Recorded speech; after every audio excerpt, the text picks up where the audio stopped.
சிறகடிக்க ஆசை சீரியல்ல இன்னைக்கு என்ன நடந்துச்சுன்னு ஷார்ட்டாக பார்த்துடலாமா? ஒன்றுமே இல்லைங்க. இன்னைக்கு ரொம்ப ஷார்ட் அண்ட் ஸ்வீட்டாக முடிச்சு விட்டாங்க. ரோஹிணி வந்து ஊர்லேருந்து வந்துடுறாங்க, பாண்டிச்சேரியிலேருந்து வந்துடுறாங்க. இந்த பக்கம் ரோஹிணியோட அம்மா வந்து அவங்க சொந்தக்காரவங்க கிட்ட கிருஷ் எப்படியாவது காட்டிடலாம் அப்படின்னு சொல்லிட்டு ரோஹிணிக்கு தெரியாமல் கோயிலுக்கு அவங்கள வர சொல்லி கோயிலுக்கு போயிடுறாங்க. அவங்க ரோஹிணியோட சொந்தக்காரவங்க என்னாச்சு, நம்ம முத்துவோட காரவே வந்து புக் பண்ணி அவங்க வந்து கோயிலுக்கு வந்துட்டுருக்காங்க. கோயிலுக்கு வர வழியில் முத்துக்கிட்ட பேசிகிட்டே வராங்க. இந்த மாதிரி மாசமாக இருந்த ஒரு பொண்ணை நாங்கள் வீட்டை விட்டு விரட்டி விட்டோம், அதனால தான் எங்களுக்கு குழந்தை இல்லை அப்படின்னு சொல்லி ஃபீல் பண்ணிக்கிட்டே இருக்காங்க. அவர் வந்து முத்து ஆறுதல் சொல்லிக்கிட்டே வர்றாரு. அப்புறம் ஆறுதல் சொல்லிட்டே வந்துட்டு அவங்க கோயிலில் இறக்கி விட்டு வெளியே தான் நின்றுப்பார் போல். இவங்க கிருஷோட பாட்டி, கிருஷ் அவங்க சொந்தக்காரவங்க எல்லாம் மீட் பண்ணி பேசிகிட்டு இருக்காங்க. அவங்க கிட்ட கொஞ்சம் வெறுப்பாக பேசுகிறாங்க.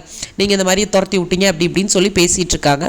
அந்த டைம் பார்த்து முத்து கரெக்டாக கோயிலுக்குள்ளே என்ட்ரு ஆகுறாரு. அவங்க பேசிகிட்டு இருக்கிறத பார்த்தோன்னே கிருஷ் ஓடி போய் முத்து அங்கிள் அப்படின்னு கட்டி பிடிச்சிட்டு அவங்ககிட்ட அவ்வளோ ஜாலியாக பேசிகிட்டு இருக்கா முத்து கிட்ட. உடனே வந்து அந்த இடத்துல ரோஹிணியோட அம்மா வந்து பதட்டமாகி டக்குன்னு கிருஷ்ணை கூட்டிகிட்டு நான் கிளம்புறோன்னு சொல்லி கிளம்பிட்டாங்க. முத்து வந்து இருங்கம்மான்னு கெஞ்சுறாரு. இல்லைப்பா இருக்கட்டும் அப்படின்னு சொல்லிட்டு கடன்னு கிளம்பிட்டாங்க. அப்புறம் முத்து வந்து ரோஹிணியோட சொந்தக்காரவங்க கிட்ட யார் என்னன்னு சொல்லி கேட்டு தெரிஞ்சுக்கிறாங்க. அப்போ தான் வந்து ரோஹிணின்னு சொல்லாமல் கல்யாணி இந்த மாதிரி மாசமாக இருந்த போனால் நாங்கள் துரத்தி விட்டுட்டோம், அந்த பாவம் தான் எங்களுக்கு வந்துருச்சு, இது வந்து எங்கள் தம்பி பையன்னு சொல்லி கிருஷ்ணை வந்து இந்த மாதிரி சொல்கிறாங்க. கிருஷ்ணுக்கு வந்து இந்த மாதிரி ஒரு சொந்தக்காரங்களாம் இருக்காங்களா அப்படின்னு சொல்லிட்டு வேகமாக எல்லாத்தையும் தெரிஞ்சுக்கிட்டு குடுன்னு வீட்டுக்கு வந்து வீட்டில் இருக்கவங்க எல்லாத்தையும் உட்கார வச்சு மீனாக்கும் கால் பண்ணி இந்த மாதிரி கிருஷ்ணுக்கு வந்து இப்படி ஒரு பெரியப்பா இருக்காங்க, அவங்கள இன்றைக்கி நான் மீட் பண்ணேன், அவங்கள நான் தான் கோயிலில் ட்ராப் பண்ணேன். கிருஷ்ணோட பாட்டி வந்து அங்கே பேசிகிட்டு இருந்தாங்க அவங்கக்கிட்ட. அவங்க பொண்ணு வந்து நான் 3 மாதமாக இருக்கப்பே வீட்டை விட்டு துரத்தி விட்டாங்களாம், அதனால் கிருஷிக்கு இந்த விஷயம்லாம் தெரிஞ்சிருக்க வாய்ப்பு இல்லை, இப்படி ஒரு ஃபேமிலி இருக்காங்கன்னு தெரிஞ்சிருக்கவே வாய்ப்பு இல்லை அப்படின்னு சொல்லிட்டு ஊரில் இருக்க மீனாக்கும் கால் பண்ணி ஸ்பீக்கரில் போட்டு இதெல்லாமே சொல்லிட்டு இருக்காங்க. கிருஷ் பின்னாடி இப்படி ஒரு மர்மம் இருக்குது அப்படின்றத வீட்டில் எல்லோரும் டிஸ்கஸ் பண்ணிட்டு இருக்காங்க. உடனே ரோஹிணிக்கு என்னது கிருஷ்ணை வந்து அவங்க பெரியப்பா பார்த்துட்டாங்களா, அது முத்துக்கு தெரிஞ்சிருச்சா அப்படின்ட்டு பயங்கர ஷாக்கு.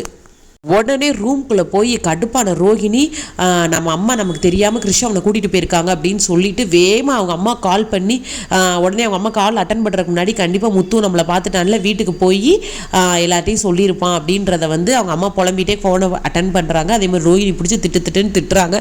அந்த பக்கம் அவங்க அம்மாவும் சும்மா இல்லை, என்ன இருந்தாலும் அவங்க ரத்தம் தானே, என்ன இருந்தாலும் அவங்க பையன் தான், நாளைக்கு கிருஷிக்கு அவங்க கண்டிப்பாக தேவை அப்படின்னு சொல்லிட்டு பயங்கரமாக ரோஹிணியை சத்தம் போட்டுட்டு கட் பண்ணிடுறாங்க. கட் பண்ணோடனே ஆக்சுவலாக அவ்வளோதான் முடிஞ்சே போச்சு சீரியல். இன்றைக்கி கம்ப்ளீட்டாக வந்து விஜயாவை வந்து காட்டவே இல்லை, இந்த சீன்லேயே வந்து கம்ப்ளீட்டாக முடிச்சுட்டாங்க. அதான் இதைத்தான் காமிச்சு இன்றைக்கி முடிச்சு விட்டுட்டாங்க. நாளைன்னு போட்டு அந்த ப்ரொமோ குட்டியாக போட்டு காமிச்சாங்க. இன்றைக்கும் அந்த பரபரப்பான தருணம் வந்து என்னன்னு பார்த்தீங்கன்னா மீனா கண்ணில் ரோஹிணி மாட்டுறாங்க திதி கொடுக்குறப்ப உண்மையெல்லாம் மீனாக்கு தெரிய வருது. அந்த சீனோட அந்த ப்ரொமோ 15 செகண்ட்ஸ் காமிச்சிட்டு கம்ப்ளீட்டாக சீரியலை முடிச்சுட்டாங்க.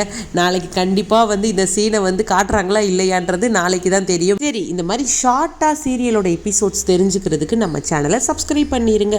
அடுத்து வேறு என்ன சீரியல் வந்து போடலான்றதை மறக்காமல் கமெண்ட் செக்ஷனில் சொல்லிட்டு போங்க. பாய்.